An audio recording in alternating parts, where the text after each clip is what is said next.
Syria's ceasefire is in tatters. The latest, an airstrike on an opposition hospital in Aleppo.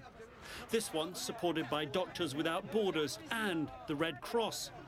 Dozens killed, including children and at least 3 doctors. One of them, the last pediatrician. So severe the attack, the Red Cross issued a statement saying the destruction of the hospital are putting millions at grave risk.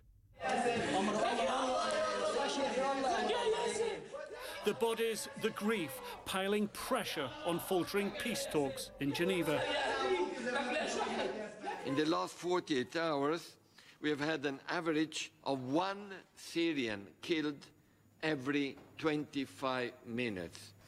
1 Syrian wounded every 13 minutes. 3 weeks of talks, 1,000 miles from the front lines, little progress. The two sides using the ceasefire to talk about political transition. But accusations, not compromises, traded.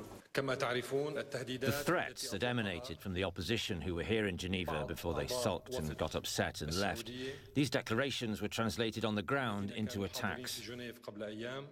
The opposition, for their part, pausing their participation, blaming the government for renewed offensive, making talks meaningless.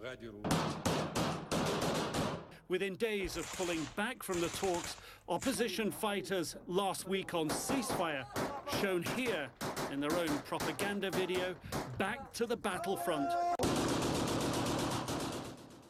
The UN envoy urging Russia and the United States to step in again, save the ceasefire, save the talks. We need that to be urgently revitalized. And only the Russian Federation and the US, as they did when they launched suddenly everything related to the cessation hostilities, needed to come back again and relaunch it. In the meantime, the killing is escalating. No date set for the next round of peace talks. The UN envoy planning a visit to Moscow next week. Urgency and peace, both in short supply.